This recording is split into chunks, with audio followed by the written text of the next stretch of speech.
A step closer, his anger fading into something he couldn't name.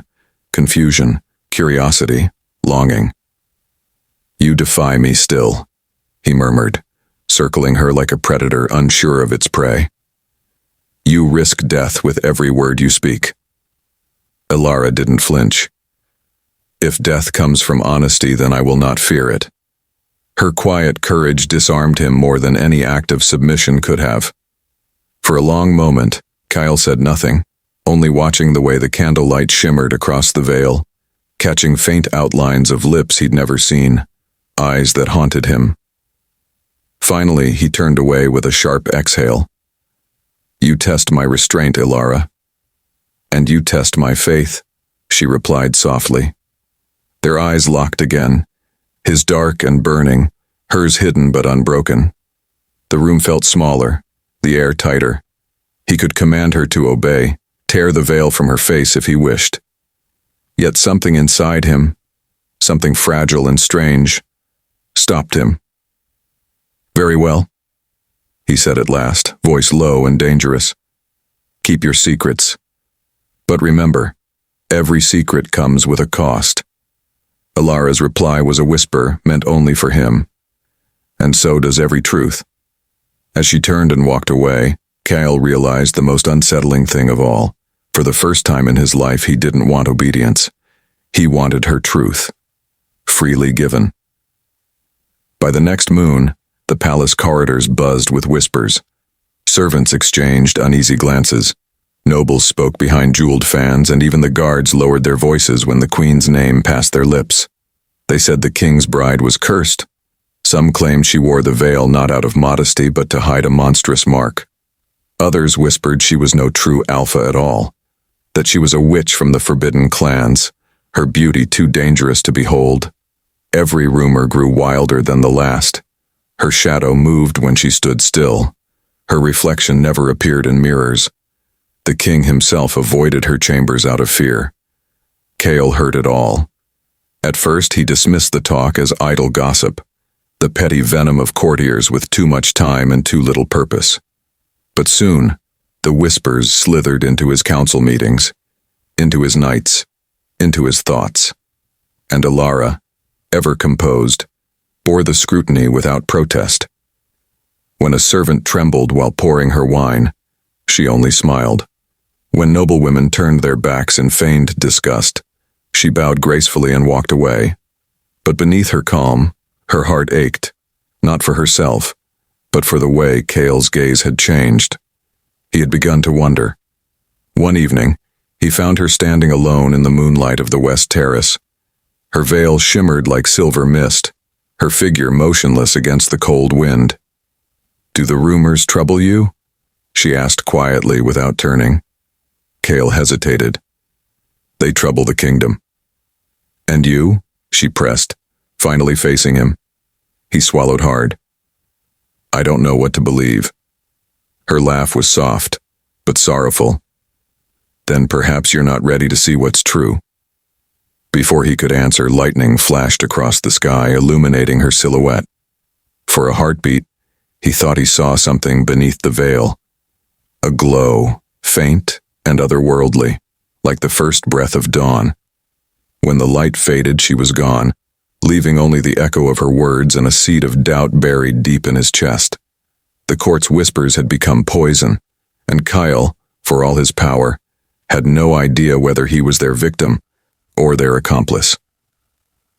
The next morning, the council gathered in the grand hall, tension thick as smoke. Murmurs rippled through the crowd, the air heavy with accusation and expectation. The high advisor, draped in crimson robes, stepped forward and bowed to the throne. "My king," he began smoothly, "the people grow restless. They fear the queen's curse. The council humbly suggests her removal, for the sake of peace and purity within the royal line." Gasps followed his words, and all eyes turned to Kyle. He sat still, his jaw tight, his golden eyes cold and unreadable. Beside him, Ilara stood silently, her veil concealing everything but the curve of her lips and the poise of her posture.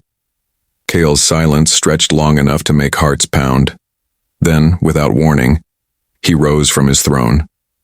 "You speak of purity," Cale said, his voice low but cutting. "Yet I see no purity in cowardice." The chamber went still. He descended the dais, each step echoing like thunder. "You call her cursed because she is different, because you fear what you don't understand. But let me make this clear." His gaze swept across the nobles, pinning them in place. "No one, not priest, not council, not court, will question my queen again." A wave of shock rippled through the hall. Even Alara's breath caught behind her veil. "She saved my life," Kyle continued, his tone fierce. "And until one of you does the same, your tongues will speak no word against her." The High Advisor stammered, But your majesty, the people," Kyle interrupted, "will follow their king's command, or they will answer for treason." Silence swallowed the room.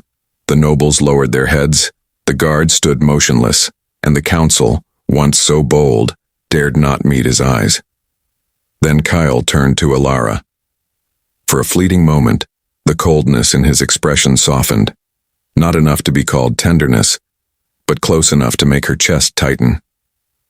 "Come," he said quietly. "You will dine beside me tonight, as my queen."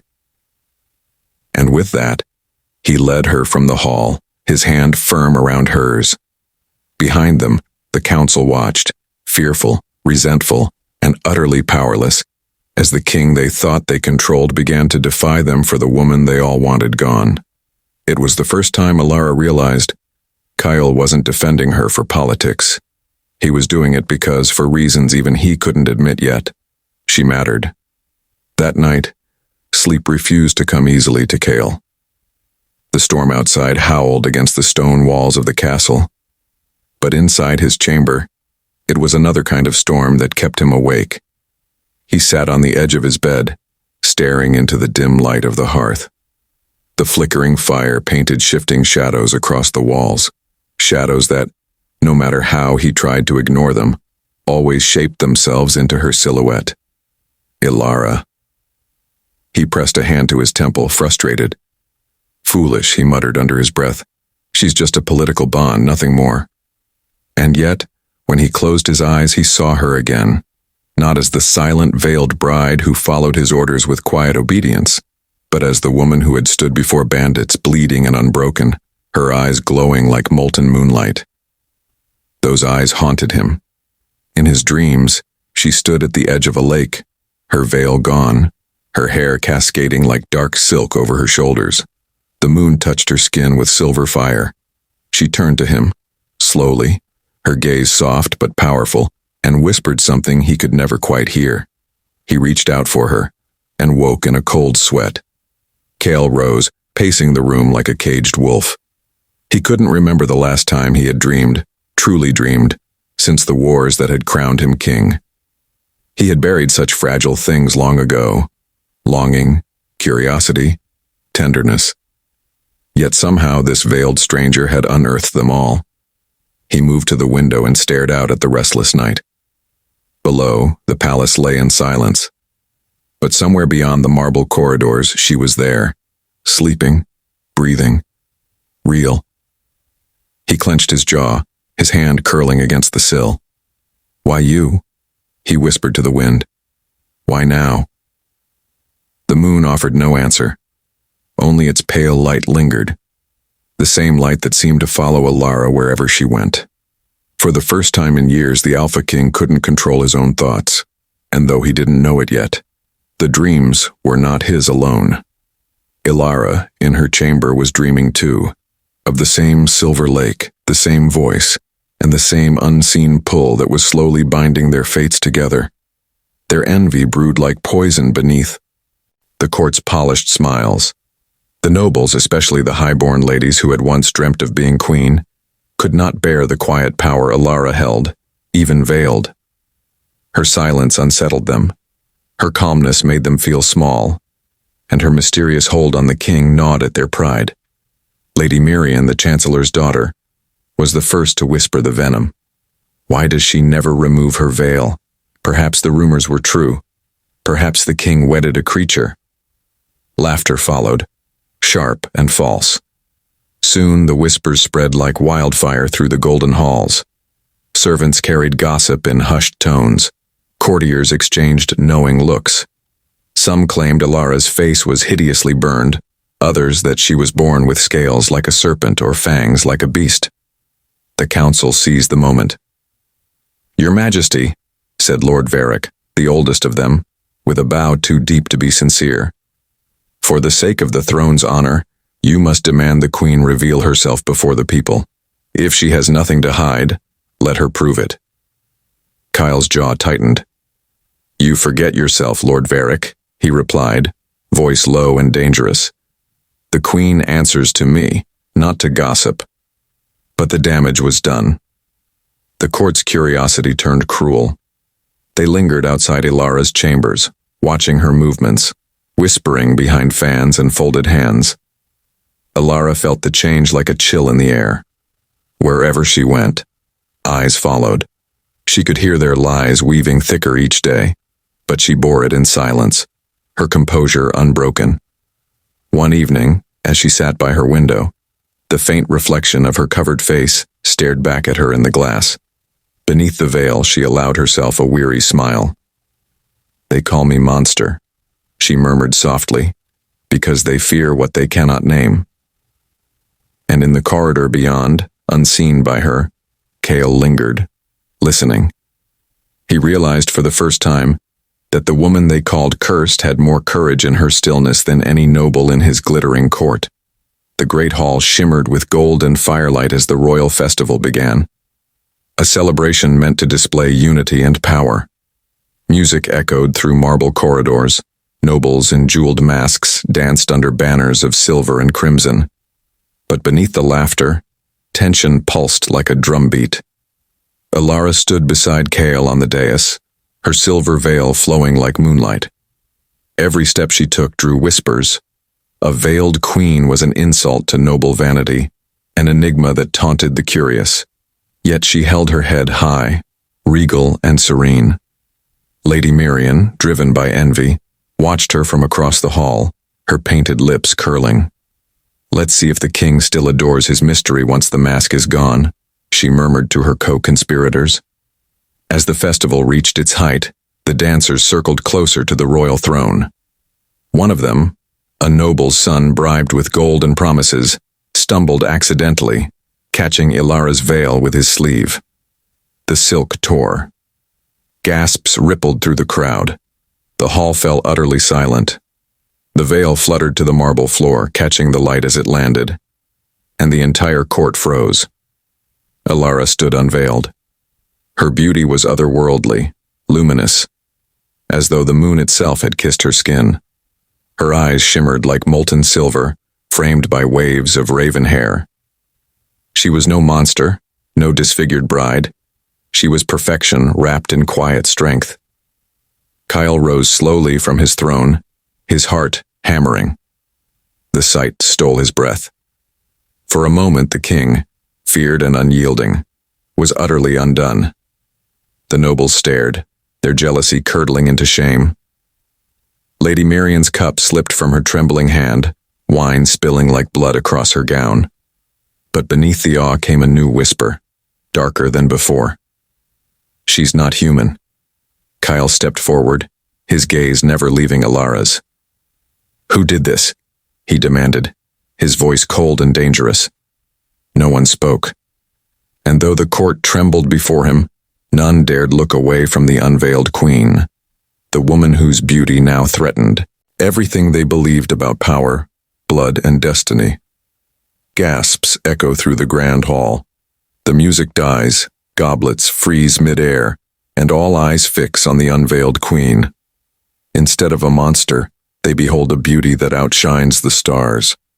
Her skin glows softly beneath the torches. Her eyes, silver and alive, seem to hold galaxies within them.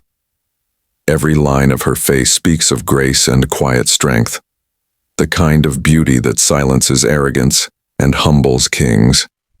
Even the courtiers who once mocked her fall into stunned reverence.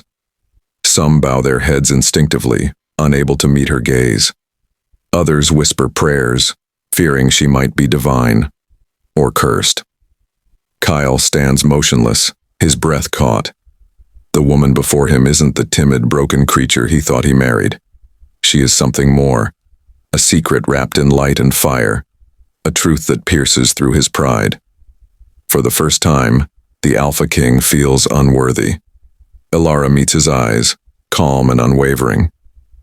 "Now you see me, my king," she says softly, her voice carrying across the silent hall. "Will you still claim me?" And in that moment, as the court stares and the candles flicker like trembling stars, Kale realizes that every lie told about her was meant to protect a power far greater than beauty, one that could either save or destroy his kingdom. Kale stands frozen. The ugly duckling he scorned is the most radiant woman he has ever seen. Her unveiled face steals the breath from his lungs.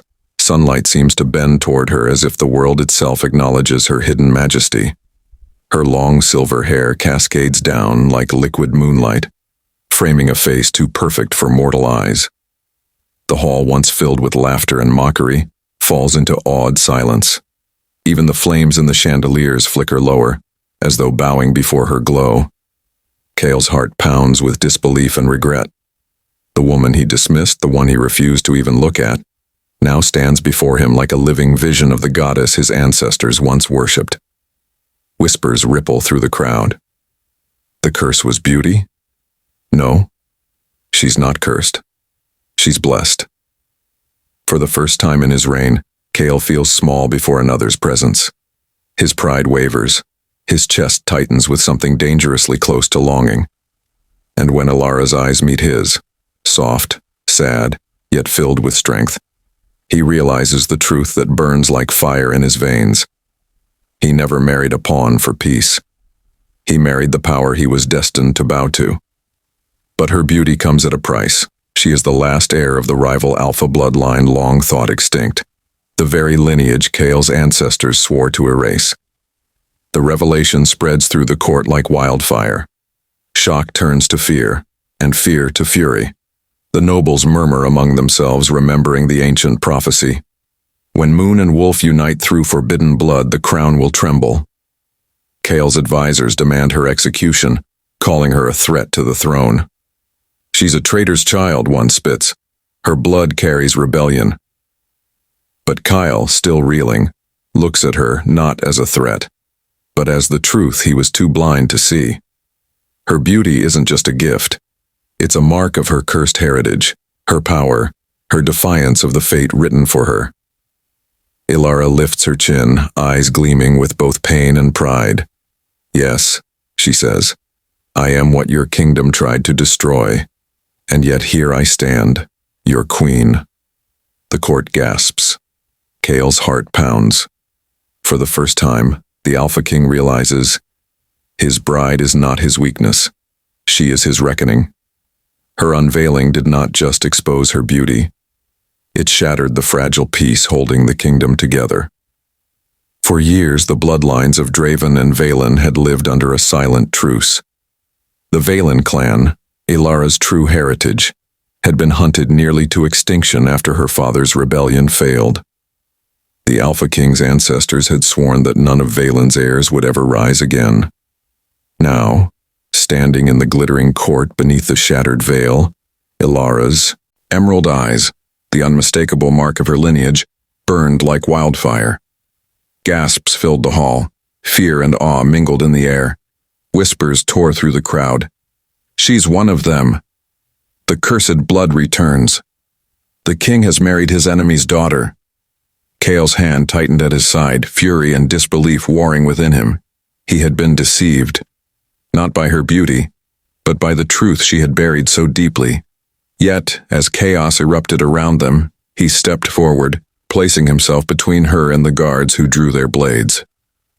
"Lower your weapons," he ordered, his voice like thunder. "She is my queen." The court fell silent, stunned. But outside those gilded walls, the rival clans saw her return as an act of provocation. Smoke rose from border villages. Old banners were raised again. War drums began to echo in the distance. Ilara, guilt heavy in her heart, tried to flee, believing her presence cursed. But Kale caught her beneath the crimson dawn. "You can't run from what you are," he told her quietly, "and I can't run from what I've begun to feel."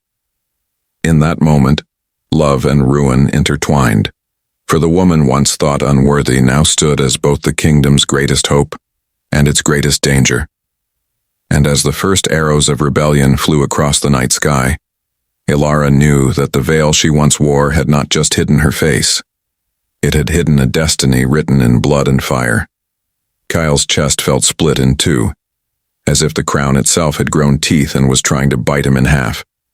Every law he swore to uphold, every oath to his ancestors and to the safety of Dravon, pressed like iron against his ribs. The council's faces haunted him, stern, accusing, certain that her death would staunch the rising storm. "Your Majesty," they'd said, "to spare her is to invite war." Their arguments were reason sharpened into weapons, and yet when he looked at Ilara, at the woman who had walked through fire to save him, whose unveiled face had broken the court into worship and fury, his resolve dissolved.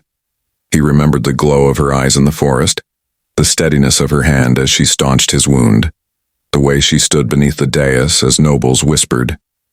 Duty demanded the kingdom. His heart answered with a single, undeniable name. That evening he summoned the council to the war chamber. Maps were spread, banners pinned, and men's voices rose in tactical certainty. "She must be delivered to us," the High Advisor insisted, "or else the northern houses will rise and the capital will burn."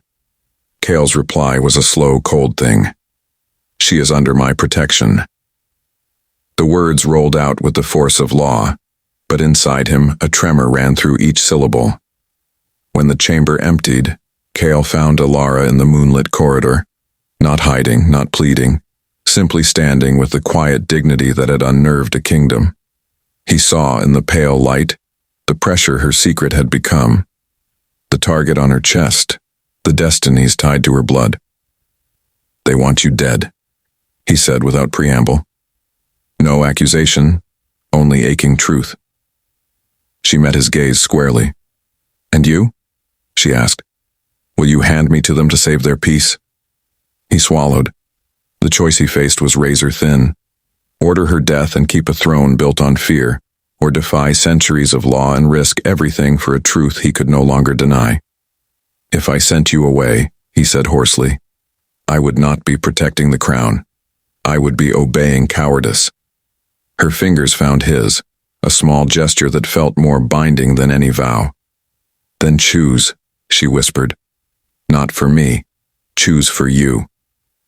In that instant, Kyle understood the impossible cruelty of his world. Power asked him to murder the one light he had not known he needed. Love asked him to break that world. He closed his eyes, the sound of marching drums bleeding in from the outer gates, and for the first time in his life made a choice that would brand him traitor or savior. But it would be his. Ilara fled under the cloak of night, the royal crest torn from her gown, her bare feet bleeding against the stone paths that once led her to the altar. The palace bells tolled behind her, not in mourning, but in pursuit. The woman who had been crowned a queen by day was now branded a traitor by dawn. The forests beyond Dravon were cold and cruel, but they offered something the palace never did: freedom. Her veil, once a symbol of shame, now fluttered like a banner of rebellion in the wind. She ran not only from the soldiers who hunted her, but from the life that had stolen her name, her peace, and her right to exist as more than a pawn in men's wars. In distant villages, whispers spread faster than soldiers' horses. "The bride of the Alpha King has vanished," they said, and with her, the balance of power. Kale's orders echoed across the realm. "Find her, bring her back alive." But his council twisted his words, commanding otherwise. "Bring her back dead." Now, hunted by both the crown and the clans that wanted her bloodline erased, Ilara moved like a shadow through the wild lands, her heart torn between fear and the memory of Kale's final look, not of anger, but of regret. And deep in the forest, as torches closed in on her trail, she whispered to herself, "I will not die a secret. I will live as the truth they tried to bury." That night marked the end of the king's fragile order, and the beginning of Alara's legend. Chaol could no longer sit upon a throne built on lies and blood. The crown felt heavier than ever, each jewel pressing like guilt into his skin. Every decree, every council meeting, every war strategy, all hollow in her absence. The woman he'd been taught to scorn had become the only truth he could not live without.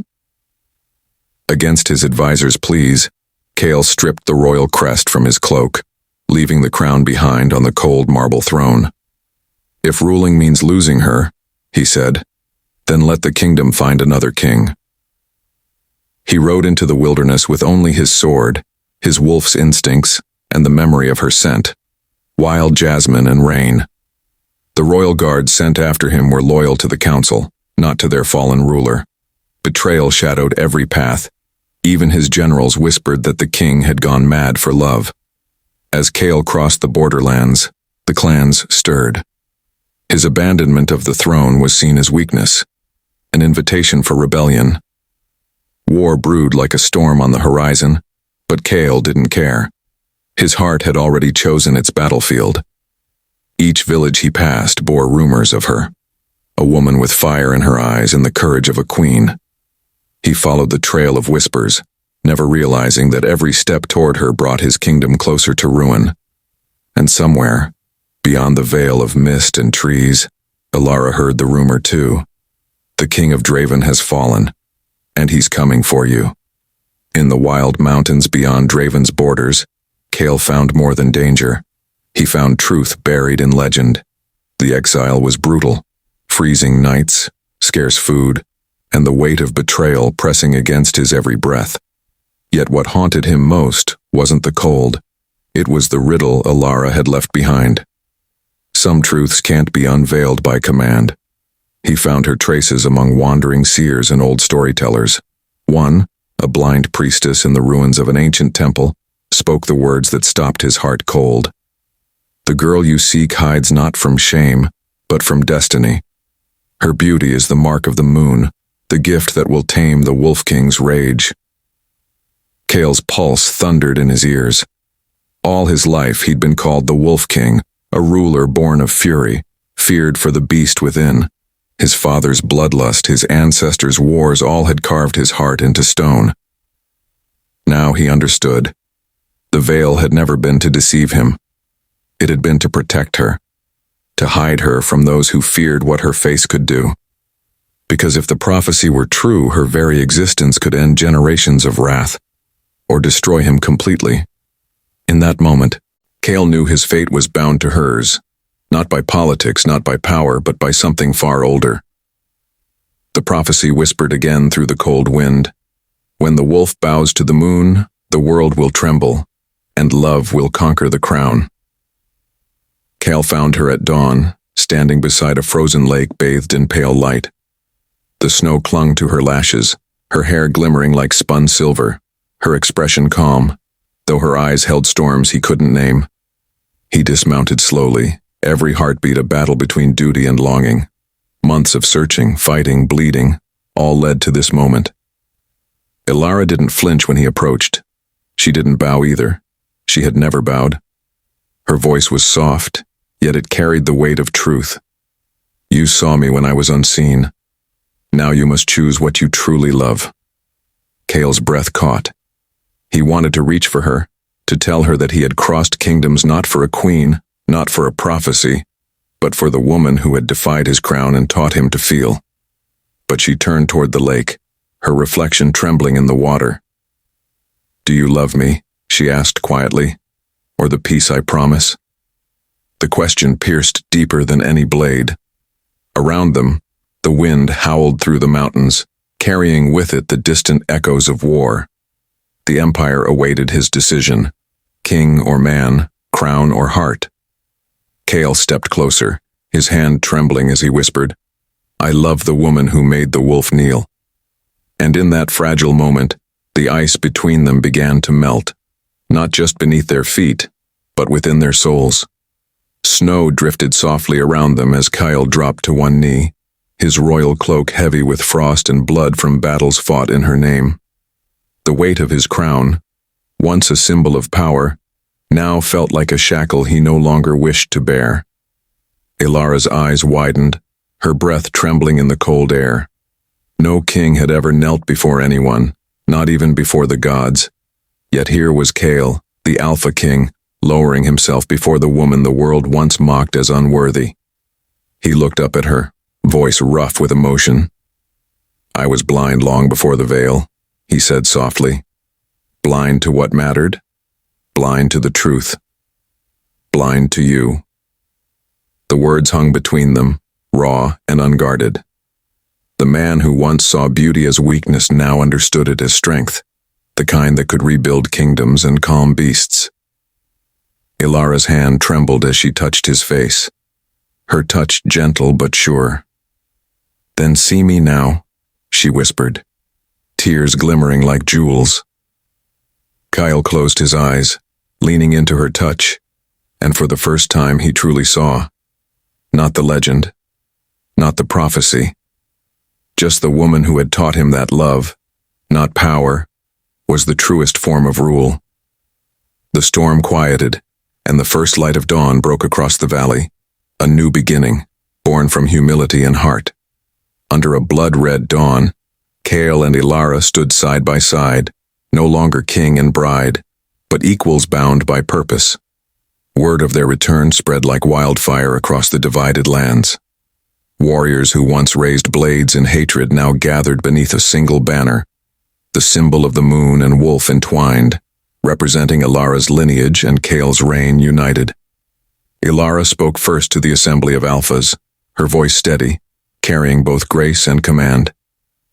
"Our feud has cost generations their peace. The true enemy sits in the shadows, feeding on our division." Her courage stirred something even in those who once called her a fraud. Kale followed, his voice a growl of authority that silenced the field. "You fought for pride, I fought for vengeance, but she..." He turned toward Ilara. "She fights for the future." The crowd erupted in a mix of cries and chants, old loyalties dissolving in the wake of a new hope. Together, they began to forge an army not born of conquest, but of redemption. In that moment, the ugly Duckling and the blind king became legends, two souls rewriting the fate of the realm, hand in hand, ready to face the storm that waited on the horizon. The battlefield burned beneath a storm of blood and fire. Arrows blackened the sky as the rebel nobles unleashed their fury upon Kale's united army. Amid the chaos, Kale fought like a beast unleashed, his blade a blur, his roars echoing through the valley. But when a spear of dark magic arced toward him, Ilara saw what he didn't: death flying straight for the man she loved. Without hesitation, she leapt between him and the strike. A blinding light burst from her hands, moonfire, ancient and pure, colliding with the curse. The explosion tore the ground apart, hurling Kyle backward. He screamed her name. When the light faded, Ilara knelt in the ashes, trembling. Her golden hair shimmered under the dying sun, but her breath came shallow and weak. The power that once protected her bloodline was consuming her now. Kale crawled to her side, his hands shaking as he held her face. "Why, Ilara?" he whispered hoarsely. "Why would you do this?" Her eyes fluttered open, soft and warm despite the pain. "Because even a cursed beauty can choose what's worth dying for," she breathed. The battlefield stilled.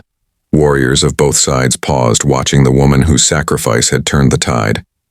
As Kale's tears fell onto her skin, a faint silver glow spread across her chest, the moonfire healing her just enough to survive. And from that moment every soldier bowed, not to the king, but to the woman who had given her light to save his darkness. The moment Ilara's light dimmed, something ancient snapped within Kale. A roar split the heavens, not the cry of a man, but the wrath of a beast. His eyes burned gold, his veins surged with wild fury, and his body shifted beneath torn armor. The Wolf King was unleashed. Soldiers froze as his massive wolf form erupted in a blaze of black flame and silver light. Every heartbeat pulsed with primal rage. Every breath carried her name. When blades came for her, he tore through them with fangs and claws that gleamed like steel. The enemy's banners fell one by one. Screams filled the air. But Kale heard nothing except the pounding of his heart, the echo of her voice whispering his name through the storm. He was no longer fighting for crown or clan, only for her. When the last enemy dropped, silence swallowed the field. The once mighty army lay broken, the air thick with smoke and moonlight. Kale stood amidst the ruin, his wolf eyes glowing faintly as he looked down at Alara. The beast within him slowly retreated, fur fading to skin, claws back to hands.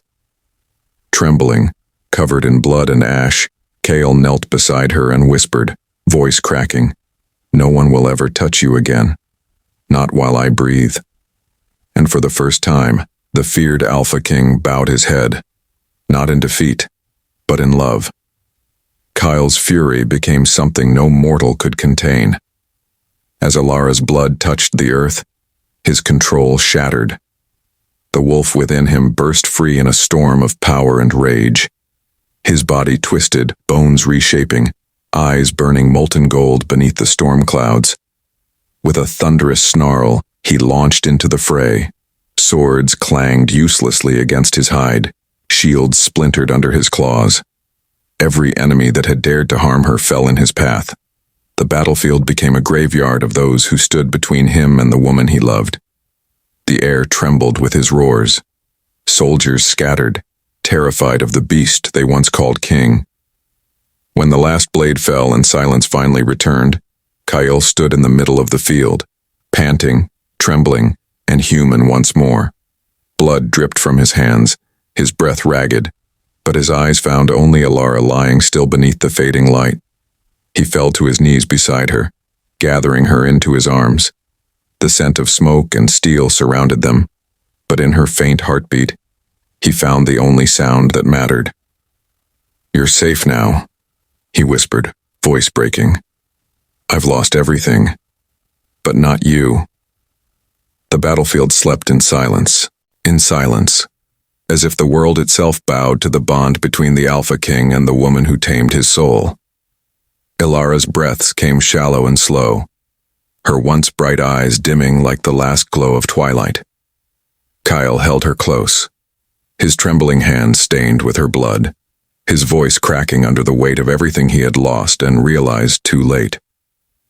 Rain began to fall, washing the battlefield clean, but it could not wash away his guilt. He pressed his forehead to hers, his voice a broken whisper. "You were never the ugly one, Ilara. It was my heart that was." A tear slipped down her cheek, or perhaps it was the rain, as her fingers brushed his jaw, soft and forgiving. "Then let your heart be reborn," she murmured faintly, "as mine fades." Her hand fell limp. The wind stilled. For a long moment, Kyle said nothing. Only the sound of his grief echoed through the valley, raw and unrestrained. The Alpha King who once ruled with pride now knelt humbled before the woman who had shown him what true beauty was. Not in face, but in spirit, in sacrifice, and in love that defied kingdoms. Light began to pulse from Ilara's trembling hands, soft at first, then blinding in its brilliance. Her tears shimmered like drops of starlight as they fell upon Kale's chest, healing the wounds that marred both his body and his soul. The ancient markings of her bloodline flared across her skin, gold and alive, weaving around them like threads of destiny. The air itself seemed to hold its breath. Kyle stared in awe as her magic surged, flowing through her pain, her love, her will to live.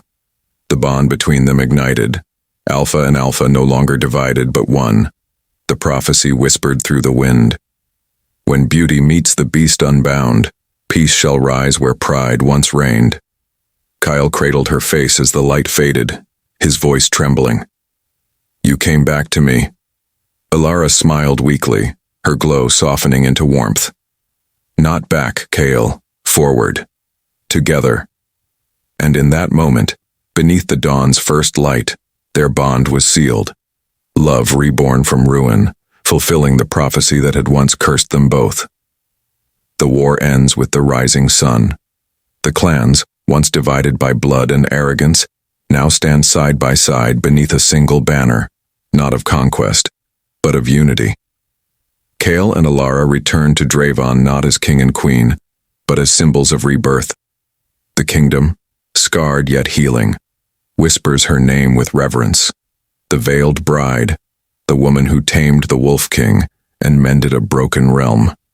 Children grow up hearing her story, a legend passed from hearth to hearth, a tale that reminds them that strength is not in dominance, but in compassion, not in bloodlines, but in hearts that dare to understand one another. Chaol, once ruled by pride, now rules with purpose. Beside him, Alara smiles, her veil long gone, her face radiant beneath the sun. Together, they rebuild Dravon into a place where no one hides behind fear or shame. And so, the legend endures, the story of a love that defied destiny, broke curses, and proved that true beauty lies not in what is seen, but in what is chosen. On the anniversary of their union, Chaol guides Alara back to the grand ceremonial hall, the same place where whispers of shame and doubt once followed her every step. The hall is bathed in the soft glow of candles, their flames flickering like memories of the past.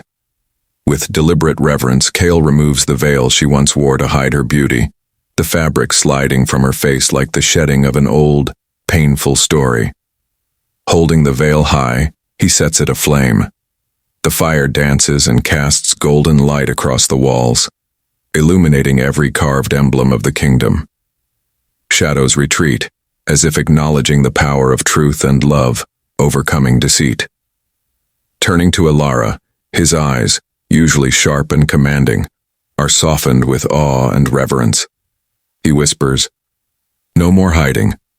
The world will see the beauty that once saved a king." Alara's chest rises and falls with tears of relief and joy, her radiant face reflecting not just her outer beauty, but the strength, courage, and resilience that have carried them both through peril and betrayal. She reaches for Chaol's hand, feeling the warmth that once burned like ice in his heart now thawed by their bond. The kingdom outside seems to pause, the usual chaos silenced by the symbolic act. Word spreads quickly. The veiled bride, once thought timid and weak, now stands unveiled, her strength recognized by all, and the Alpha King, who once ruled with fear, now stands beside her humbled and transformed. Together, they step forward into the hall, no longer bound by whispers, politics, or shadows of doubt. They are a vision of unity, power, and love. Chaol, once blinded by pride and assumptions, now kneels briefly before her, not in submission, but in reverent acknowledgement of the courage and wisdom she carried all along. Their love has rewritten the story of the kingdom. The legend of the veiled bride becomes more than a tale of beauty revealed. It is a story of trust, courage, and a love so profound that it tamed a king, healed a wounded heart, and changed a realm forever.